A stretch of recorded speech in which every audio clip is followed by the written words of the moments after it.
His divine grace, founder of ISKCON, Abhaya Charanaravinda Bhaktivedanta Swami Srila Prabhupada ki, Shrimadbhagavatam ki, Sri Ekadashi ki, their most merciful Lordship, Shri Shrimadbhagavatam Bihari ki, Shri Jagannath, Shri Baladev Mahesabhadra ki, Shri Nathaji, Shri Balagopal ki, Shri Gauranitai ki, Nitai Go Premanandi, all glories to the assembled Lord. All glories to the assembled Lord. All glories to the assembled Lord. All glories to the Lord's Spirit of Shri Guru and Shri Gauranga. Today being Ekadashi, we will read from Ekadashi book, and before reading from that we can chant the names of all the Ekadashis and thereby get the total benefit of having completely fasted all day long, whether we did or not. So these are the names of Ekadashi: Utpana, Mokshara, Sapala, Utrara, Satila, Jaya, Vijaya, Amalaki, Papamochani, Kamala, Varutini, Mohini, Apara, Nirjal, Yogini, Padma, Kamika, Utrara, Aja, Parivartini, Indira, Papankush, Rama, Haribodini, Padmini, Padama. Jai, Kansi Ki Jai. Today we are celebrating the Amalaki Ekadashi. In the Ekadashi book, it is chapter 8. King Mandata once said to Vashishta Muni, "O great sage, kindly be merciful to me and tell me of a holy fast that will benefit me eternally." Vashishta Muni replied, "O king, kindly listen as I describe the best of all fast days. Amalaki Ekadashi. He who faithfully observes a fast on this Ekadashi obtains enormous wealth, gets free of the effects of all kinds of sins, and attains liberation. Fasting on this Ekadashi is more purifying than donating 1,000 cows in charity to a pure Brahman. So please hear me attentively as I tell you the story of a hunter who, though daily engaged in killing innocent animals for his living, achieved liberation by observing a fast on Amalaki Ekadashi and following this prescribed rules and regulations of worship. There was once a kingdom named Vaidish, where all the Brahmins, Kshatriyas, Vaishyas, and Sudras were equally endowed with Vedic knowledge, great bodily strength, and fine intelligence. Lion among kings, the whole kingdom was full of Vedic sounds. Not a single person was atheistic, and no one sinned. The ruler of this kingdom was King Pashabinduga, a member of the dynasty of Soma, the moon. He was also known as Chittarath and was very religious and truthful. It is said that King Chittarath had the strength of 10,000 elephants and that he was very wealthy and knew the 6 branches of Vedic wisdom perfectly. During the reign of Maharaj Chittarath, not a single person in his kingdom attempted to practice another dharma. So perfectly engaged in their own dharmas were all the Brahmins, Kshatriyas, Vaishyas, and Sudras. Neither miser nor Neither miser nor pauper was to be seen throughout the land, nor was there ever drought or flood. Indeed, the kingdom was free of disease, and everyone enjoyed good health. The people rendered loving, devotional service to the Supreme Personality of Godhead, Lord Vishnu, as did the king, who also remembered special service to Lord Shiva. Moreover, twice a month, everyone fasted on Ekadashi. In this way, O best of kings, the citizens of Vaidish lived many long years in great happiness and prosperity. Giving up all varieties of materialistic religion, they completely dedicated themselves to the loving service of the Supreme Lord Hari. Once in the month of Palgun, the holy fast of Amalaki Ekadashi arrived, conjoined with Dwadashi. King Chittarath realized that this particular fast would bestow especially great benefit, and thus he and all the citizens of Vaidish observed this sacred Ekadashi very strictly, carefully following all the rules and regulations. After bathing in the river, the king and all his subjects went to the temple of Lord Vishnu, where an Amalaki tree grew. First, the king and his leading sages offered the tree a pot filled with water, as well as fine canopy, shoes, gold, diamond, rubies, pearls, sapphires, and aromatic incense. Then they worshiped Lord Parashuram with these prayers. O Lord Parashuram, O Son of Renuka, O all-pleasing one, O liberator of the worlds, kindly come beneath this holy Amalaki tree and accept our humble obeisances. Then they prayed to the Amalaki tree. O Amalaki, O offspring of Lord Brahma, you can destroy all kinds of sinful reactions. Please accept our respectful obeisances and these humble gifts. O Amalaki, you are actually the form of Brahman, and you were once worshipped by Lord Ramachandra himself. Whoever circumambulates you is therefore immediately freed of all his sins. After offering these excellent prayers, King Chittarath and his subjects remained awake throughout the night, praying and worshiping according to the regulations governing a sacred Ekadashi fast. It was during this auspicious time of fasting and prayer that a very irreligious man approached the assembly, a man who maintained himself and his family by killing animals. Burdened with both fatigue and sin, the hunter saw the king and the citizens of Vaidish observing Amalaki Ekadashi by performing an all-night vigil, fasting and worshiping Lord Vishnu in the beautiful forest setting, which was brilliantly illuminated by many lamps. The hunter hid nearby, wondering what this extraordinary sight before him was. What's going on here, he thought.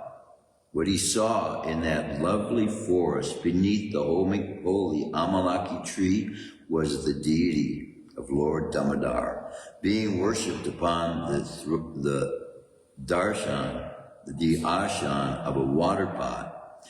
And what he heard were devotees singing sacred songs and describing Lord Sri Krishna's transcendental forms and pastimes. Despite himself, that staunchy, irreligious killer of innocent birds and animals spent the entire night in great amazement as he watched the Ekadashi celebration and listened to the glorification of the Lord. Soon after sunrise, the king and his royal retinue, including the court sages and all the citizens, completed their observance of Ekadashi and returned to the city of Vaidesh. The hunter then returned to his hut and happily ate his meal.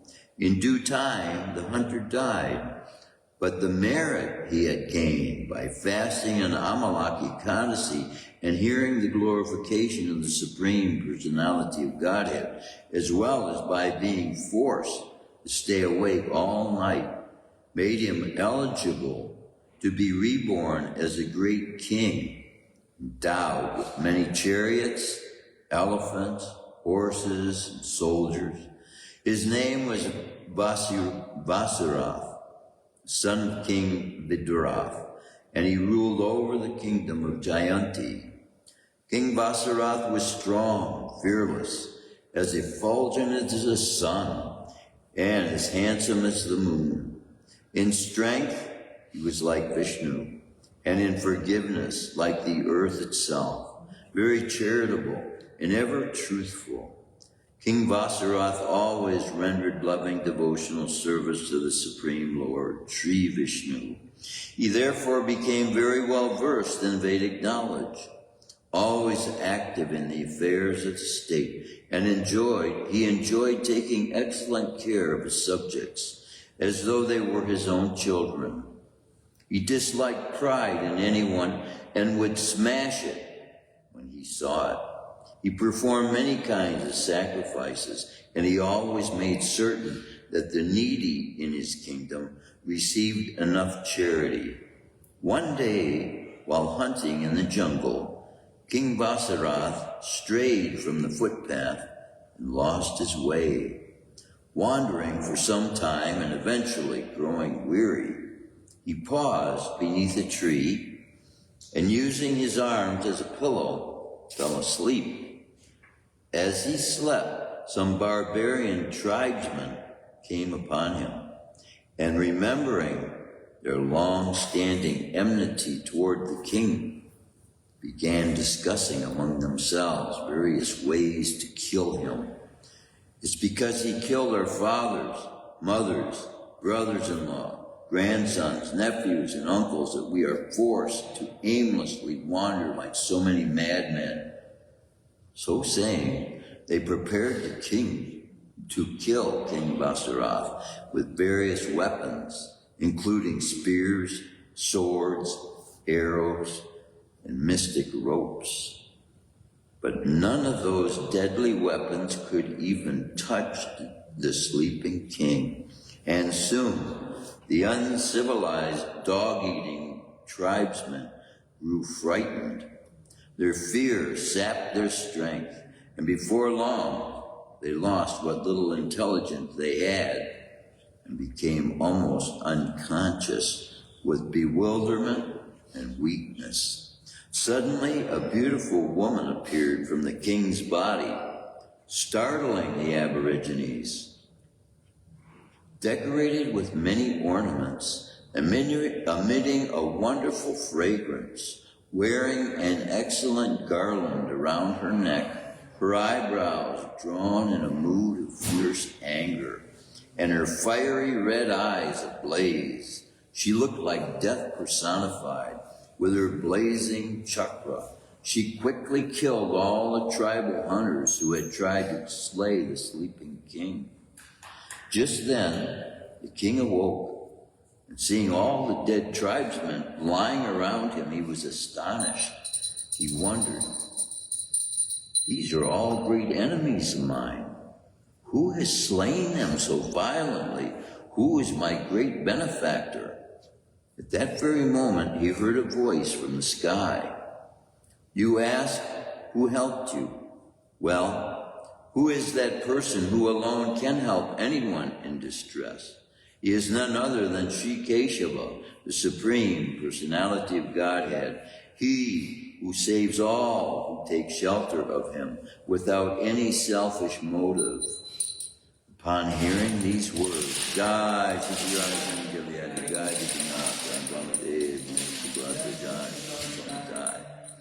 upon hearing these words, King Vasarath became overwhelmed with love for the personality of Godhead. He returned to his capital city and ruled there like a second Indra, without any obstacles at all. Therefore, O King Mandata, the Venerable Vasishta Muni concluded, anyone who observes holy Amalaki Ekadashi will undoubtedly attain the supreme abode of Lord Vishnu. So great is the religious merit earned from the observance of this most sacred fast day. Jai, Shri Ekadashi Ki Jai. And next Ekadashi will be Papa Mochan Ekadashi in 2 weeks from now. So, for now, we will be reading from Shrimadbhagavatam. Well, we'll read today first. Om Namo Bhagavate Vasudevaya. Om Namo Bhagavate Vasudevaya. Om Namo Bhagavate Vasudevaya. Narayanam Namaskritya Naram Chaiva Narottamam Devim Saraswatim Vyasam Tato Jayamudiraye Nasta Prayashu Bhadreshu Nityam Bhagavata Sevaya Bhagavati Uttama Shloke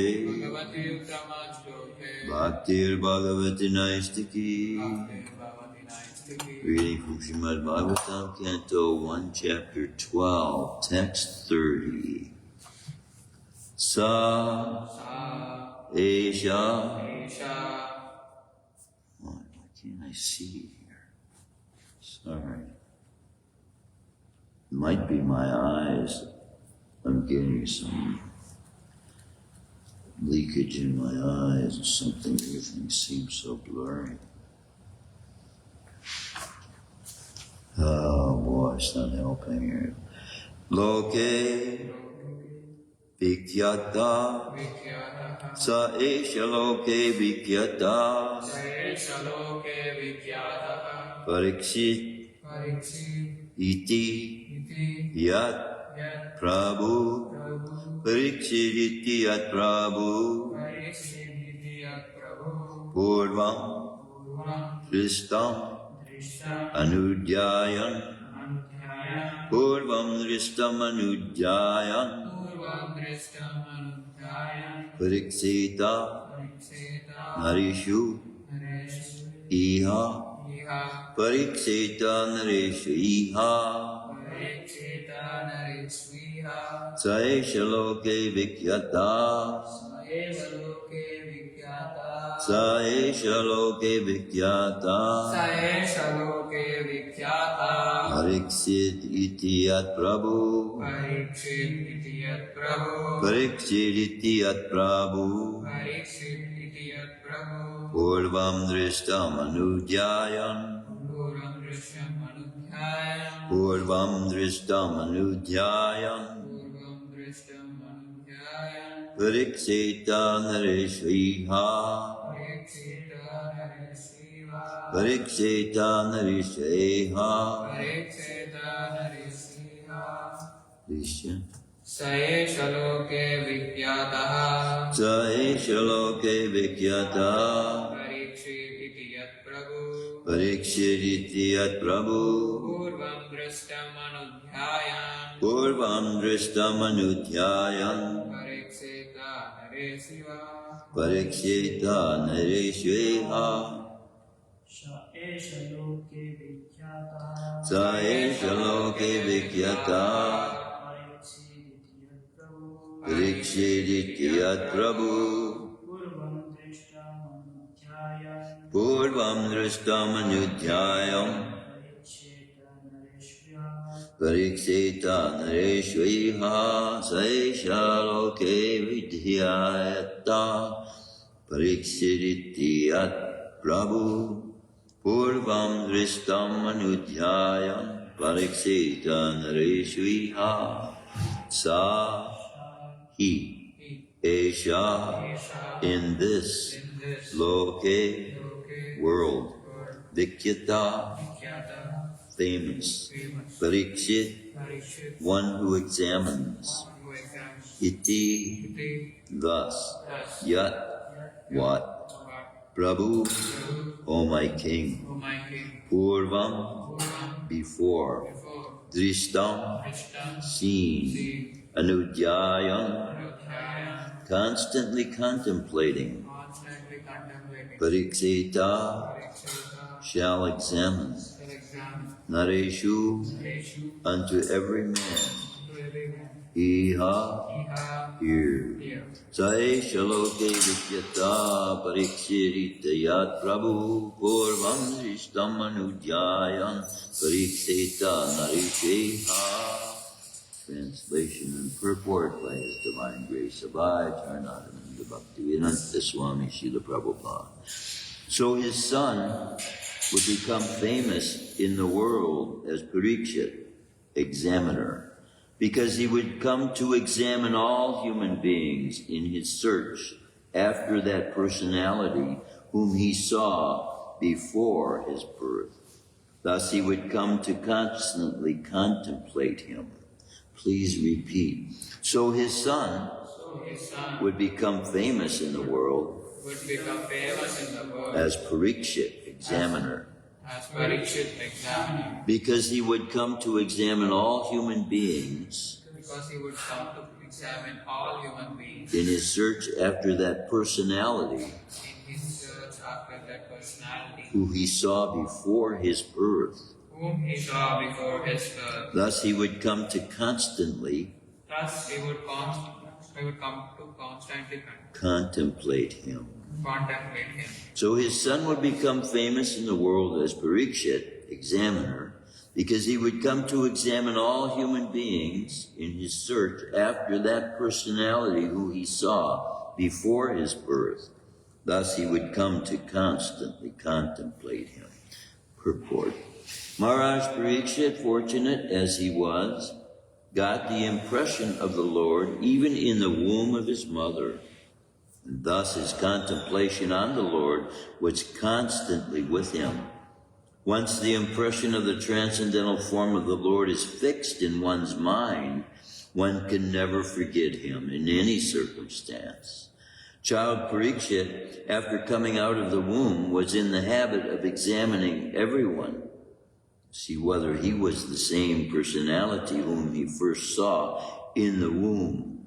But no one could be equal to or more attractive than the Lord. And therefore he never accepted anyone. But the Lord was constantly with him by such examination. And thus Maharaj Parikshit was always engaged in the devotional service of the Lord by remembrance. Srila Jiva Goswami remarks in this connection that every child, if given an impression of the Lord from his very childhood, certainly becomes a great devotee of the Lord, like Maharaj Parikshit. One may not be as fortunate as Maharaj Parikshit to have the opportunity to see the Lord in the womb of his mother, but even if he's not so fortunate, he can be made so if the parents of the child desire him to be so. There is a practical example in my personal life in this connection. My father was a pure devotee of the Lord, and when I was only 4 or 5 years old, my father gave me a couple of forms of Radha and Krishna in a playful manner. I used to worship these deities along with my sister, and I used to imitate the performance of a neighboring temple of Radha Govinda. By constantly visiting this neighboring temple and copying the ceremonies in connection with my own deities of play, I developed a natural affinity for the Lord. My father used to observe all the ceremonies befitting my position. Later on, these activities were suspended due to my association in the schools and colleges, and I became completely out of practice. But in my youthful days, when I met my spiritual master, Sri Shrimadbhagavatam Saraswati Goswami Maharaj, again I revived my old habit. And the same playful deities became my worshipful deities in proper regulation. This was followed up until I left the family connection. And I am pleased that my generous father gave the first impression, which was developed later into regulative devotional service by his grace. Maharaj Prahlad also advised that such impressions of a godly relation must be impregnated from the beginning of childhood. Otherwise, one may miss the opportunity of the human form of life, which is very valuable, although it is temporary, like others. Om Gyanatimanandasya Gyananjana Shalakaya Chakshushamritam Yena Tasmai Shri Rame. Here again is being pointed out this very practical understanding within Krishna consciousness of the very significant impression that can be made upon a child in the womb of his mother. So much an effect can be had upon the child at that stage that we see more so than even events that take place during one's life, because that child is in such a place of protection from the mother and covered from any outside influences, what he is going to experience then is going to be outstanding in his mind. And so we see this in Maharaj Parikshit. It brought his association with Krishna in the womb. Of course, this was a very special situation arranged by Krishna himself. But it just goes to show that, see, Krishna doesn't have to enter the womb of the child in order for the mother. If the mother is Brahminical and she's brought up in Krishna consciousness, the child will be getting the association that she's getting automatically from her devotional life, automatically. But what to speak if the mother and father take mind to purposely putting the sound vibration of the chanting of Hare Krishna next to the baby while the child is in the womb. Now, bad effects can also happen to children in the womb. We have, I have experience of a devotee here. He was the brother of another close friend of mine. I'm trying to remember whose brother he was. But this devotee had married a wife who was not a believer. And because of that, she listened to rock and roll music all the time. And this rock and roll music affected her child in the womb. So when he came out, any loud sounds or anything like that, it was just very disturbing to him. And so we can see this science that Krishna is revealing in the Bhagavad Gita is very real and can be a very simple process that can allow the parents of any child see this glorious knowledge we are receiving of Krishna consciousness is unique for devotees to be able to know how they can influence their child within the womb of the mother and give that child knowledge of Krishna that will be able to carry into their adult life. As Srila Prabhupada was explaining, that his upbringing from his father at a very young age enabled him to carry on very simply. See, a lot of time for us, approaching people in the West, it takes much persuasion and convincing before they even get to the stage to accept that Krishna is the Supreme Person. So what to speak then, if we have this in our upbringing as children, it will be much easier for us. Did you have the marker put in the section? No. Okay, what chapter is it again? First chapter. Okay. This is marked. I wonder if someone is reading this now. I usually mark it when I read it. So we'll go to the first chapter. We're going to be discussing, and first, okay, Canto 2, Chapter 1, and what verses? 17. Can go through one. 17. I see 16. I'm just going to read the English. 16 through what? Just read through the whole chapter. 20 something, 24, 25. Okay. This is Shrimadbhagavatam, Canto 2, Chapter 1, Text 16 through 23-4. One should leave home and practice self-control in a sacred place. He should bathe regularly and sit down in a lonely place, duly sanctified. After sitting in the above manner, make the mind remember the 3 transcendental letters, Om. And by regulating the breathing process, control the mind so as to not to forget the transcendental seed. Gradually, as the mind becomes progressively spiritualized, withdraw it from sense activities, and by intelligence, the senses will be controlled. The mind, too, absorbed in material activities, can be engaged in the service of the personality of Godhead and become fixed in all transcendental consciousness.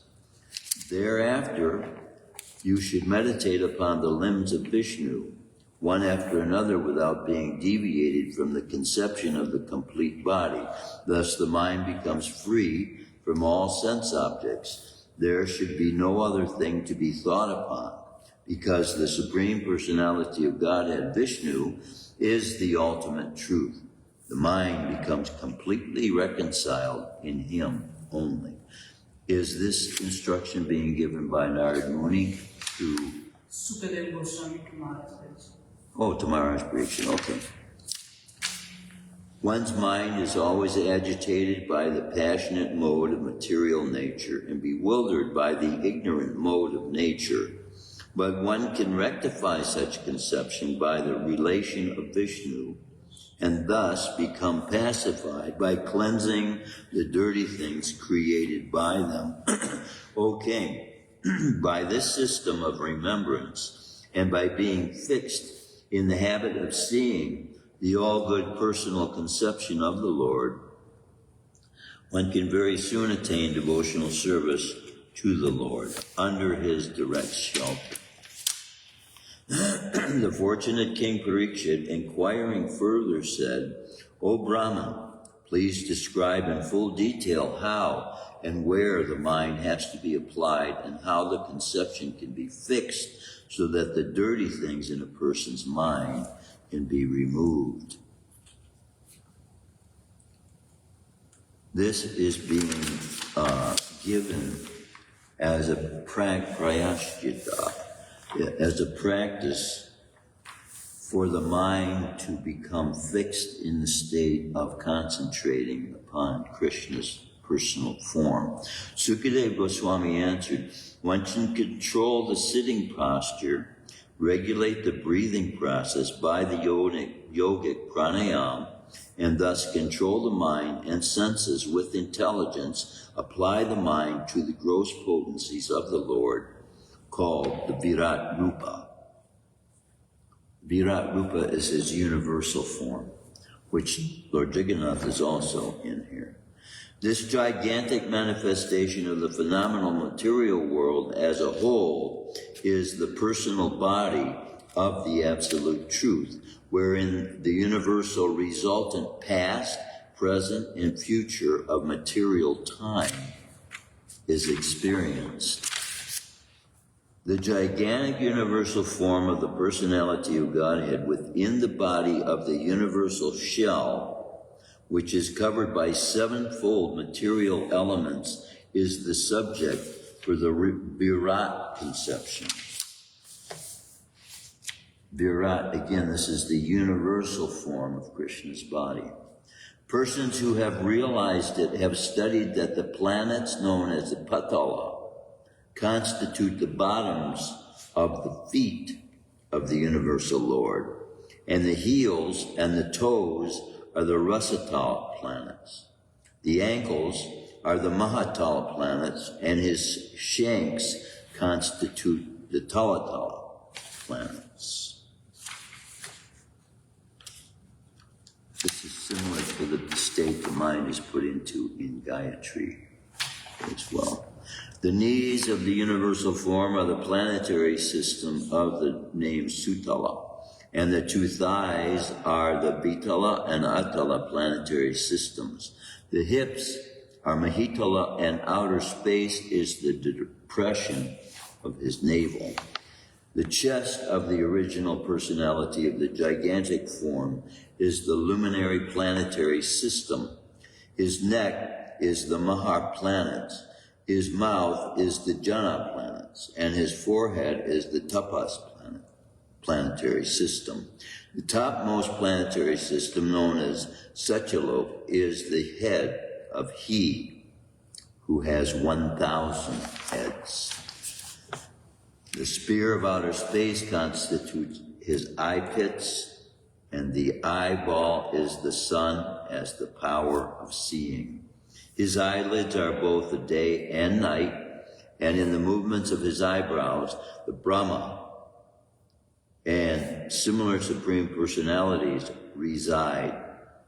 His palate is the director of water, Varuna, and the juice or essence of everything is his tongue. Now, this is the same form that Krishna reveals to Arjuna on the battlefield, right? You remember that? And Arjuna is so overwhelmingly taken by that form because he's seeing all the armies entering into his mouth. He's eating them up as a fire in that universal form. And 5,000 years ago on this battlefield, Krishna had not yet designated the time for the Mahamantra to be given. And it wasn't until Lord Chaitanya came in the form of Chaitanya that Krishna came in the form of Chaitanya to reveal the chanting of the holy name. So up until this point, the realization of God being given by the servant of God, Sukadeva Goswami, is bringing mankind to the stage of the realization of his universal form. And this is why I'm saying this universal form is like Prahlad, or was it Dhruva? Yeah, Dhruva was first given the mantra by Narada Muni, Om Namo Bhagavate Vasudevaya. We use this as a form of invocation. Dhruva Maharaj was given this as a means of realization. And as that given to him by his guru, according to time and circumstance, he was given that for him to realize gradually what he was being brought to the state of. But just similarly, mankind has been brought now to the state where we can directly connect with Krishna through his personal form. So this form that's being revealed as this eternal form is one form of realization of Krishna.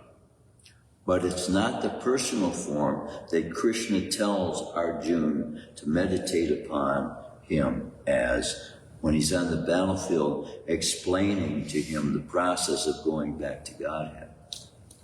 And so even though he had already shown Arjuna all these other forms and manifested to him, he's revealing to him his most favorite form that he takes the most pleasure in him meditating upon, that Arjuna as well will have the greatest experience of him with. So, see, he's putting us in the position to be able to hear what Krishna's very dearmost friend is hearing. So Krishna is putting us in the place of someone who is so dear to him as that he would give the dearmost information to us now. You see that? This state of existence of humanity at large within this universe and now on this planet has come to a place where Krishna is giving full knowledge through this Maha Mantra that he has not given in any other form. And he has not given in any other yuga the completeness that this mantra gives in relationship to him. They have to spend thousands and thousands of years in meditation in such a yuga to come to understanding of the personal form of Krishna. The Maha Mantra is giving us this because of the forces of the material energy that are prominent and what to speak in our societies that have been developed now on this planet. Those forces are so powerful that Krishna is overwhelmingly empowering this mantra, the Maha Mantra, with such power, potency, that it gives the participant immediate connection, more so than any other mantra. And so these the Om invokes within us the realization or the ability to connect with and relate to the universal form, the external energy of Krishna's potency and his potency. But that which he takes most pleasure in is that which he's giving now in the end of this cycle of the yugas, Satya, Treta, Dwapara, Kali being the end, and that being given to carry out those followers that will be manifest in the beginning of it, who will have attraction enough to Krishna.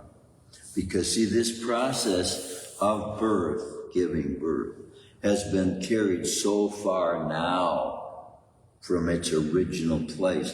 There's no more piety left.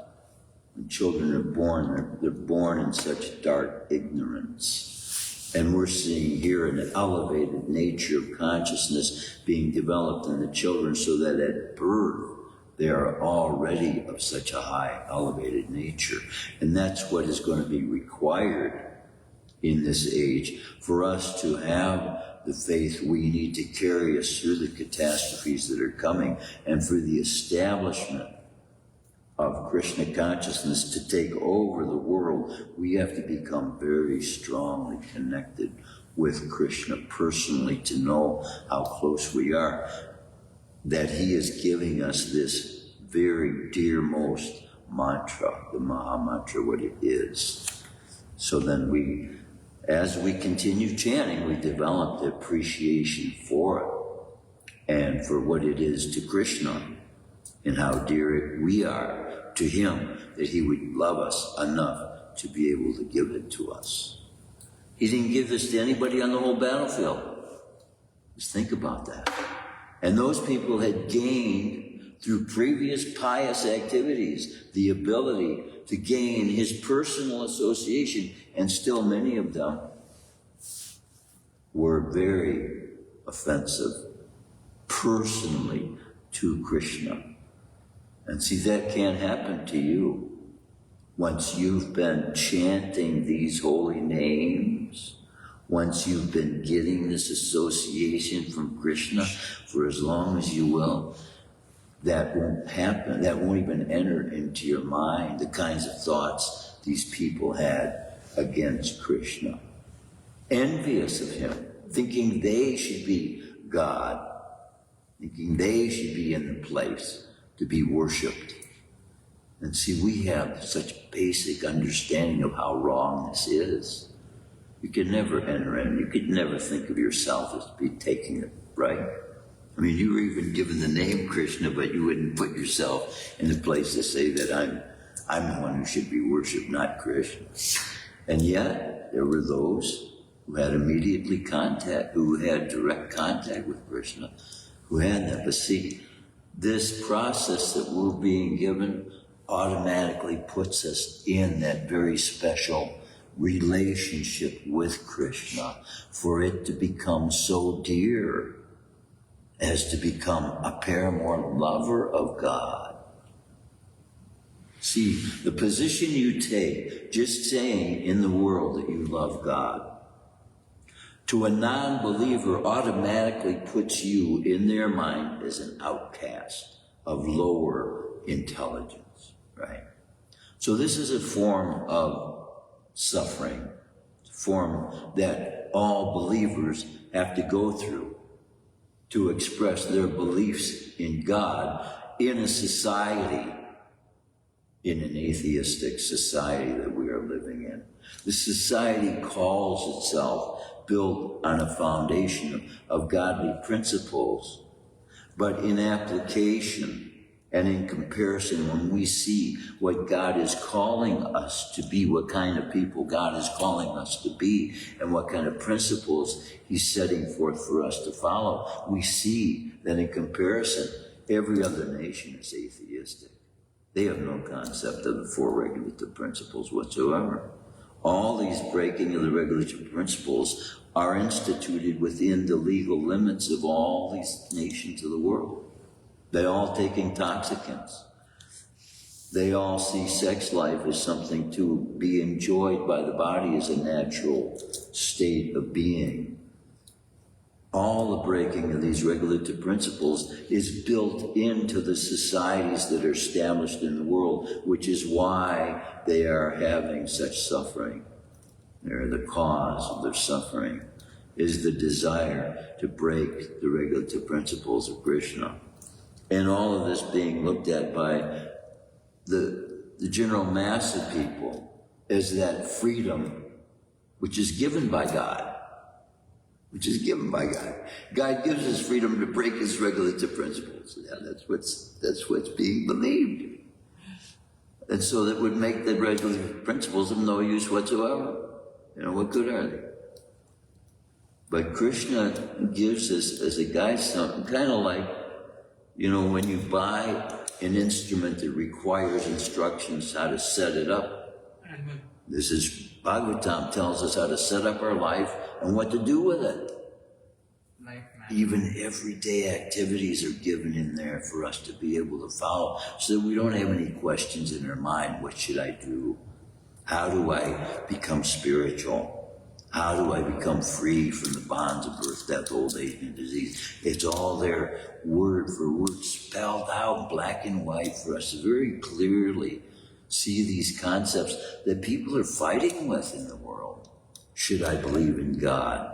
And then specifics they get into that don't even have any application in the spiritual realm, yet they will sit here and argue about them and their application in the material realm. And so even their belief of what spirituality is very limited to what Krishna is giving all of his devotees to reveal the inside truth of spirituality and the value that it has for us as human beings to be able to gain as much from it as possible in this life, to be prepared to go into the next life where perfection will be experienced. It's about that time. Any comments, any questions, any realization? Yeah, when you said not all people have the chance of seeing the Lord in the womb, like Parikshit Maharaj, and also in the Parpati mentioned Prahlad Maharaj example, like taking the association even when he was in the womb of her mother, of his mother. Yeah. She took the association of Narad Muni and she is out there. Yeah. We all know how Prahlad Maharaj was a great devotee. And he was so affected by that after he got born, he wanted to see that person again. And everyone he went to is like, are you Krishna? Are you Krishna? Are you? This is what his mind was thinking. Because that seeing Krishna was so powerful, left an impression in his mind at that young stage. So we see in young people's early development stages that can be given them as a strength to know Krishna, that gives them at those very early stages of development a kind of strength that when they get it at that time, it will much greater appear 20, 30 years down the road as that which will give them a foundation that they can stand on and be assured of, that will continue after this life, that they don't have to fear death and dying, that they're already involved in the process that will just continue more perfectly after we leave these imperfect bodies. Thank you for your realization. Anybody else? Does this clarify? I understand your perspective now, seeing that by one of Krishna's most dearmost devotees, he's giving this advice of chanting Om. As we are reading, and we may also think indirectly that we are being given that instruction as well. But for this age, the instruction that's being given, because of the requirement of the need for direct personal association with Krishna, that Om doesn't give. It gives realization of the universal form of Krishna. And if that becomes our main meditation, we will come back again into this material universe. That is why I'm trying to discourage you from chanting Om, because you get involved with that and then not knowing the end result of that. There's a purification of the mind, but purification of the mind is not necessarily relationship with Krishna. Purification of the mind means we have an empty cup, but until the cup is filled with Krishna Katha, Krishna consciousness, the energy, the bhakti of Krishna that's always leaning towards the personal form of Krishna, we're going to be encapsulated with desire that comes from realization of the material form that we are exposed to in the material universe. So that's why Arjuna also is begging Krishna, please return me to that personal form. It's overwhelming in the state that we are in now, the state we're in now. But because this place is away from home, and so even the form that Krishna takes within it, because as he's coming as a destroyer, this aspect, he's going to annihilate the demons. So we can realize that that personal aspect he brings with him is there, which is not there in Vaikuntha, which is not there in. And it is that personal form that chivalrous annihilation of demons is not there, that Krishna wants to bring us to the loving relationship of. He doesn't have that personality with his wives and with his dearmost friends. So this is what he wants to bring us to, the most highest intimate state of loving position with God, to be able to reveal to us the most intimate details of everything there is to know about everything. And that's knowledge of God. And that's not knowledge of God that is being promoted by people who don't know that. And they can't be expected to. But we can be expected to. And so that's what we have to give, though, is the deepest connection of love there is to gain by association with God. People are not getting. Because they have settled for, they want the material world. This is a saying they have in the business world. They want their cake and eat it too. So what does that mean? You look at a cake, it's very beautiful. But then once you eat it, it's gone. So they don't want it to be here and eat it at the same time. So that's the way if we have 1 foot in the material world and 1 foot in the spiritual world, we're not going to get either one. Not going to be happy either. And be divided in our minds. This is what they are. And evidence of this in their law-making, buildings is the most confusion going on, the most arguing, and they call it debate. But it's arguing to the point of making themselves enemies against each other to the extent that they're willing to kill each other. Practically speaking. And they're members of the same body of government. So there is no real understanding of the way government should be functioning even within our societies. Even as perfectly as we think this society is functioning, there's so much chaos right now in the world. It's sad. It's really sad. Especially when you consider the knowledge that's being given that has the potential to transform this planet into a heavenly planet where everyone in the world is having relationships based not only on friendship, but even greater than family. Because family is based on that relationship we have to one another through our skin. But all of these fleshly bodies are of a temporary nature and came here with a beginning and have an end. Whereas the spiritual soul that we are doesn't have such nature at all. And so all the relationships it's developing are of its own nature, eternal. So we'll know each other there beyond this life. And they don't have knowledge of that either. So this is why so much crying and disturbance when a person leaves this world, because nobody knows where they're going.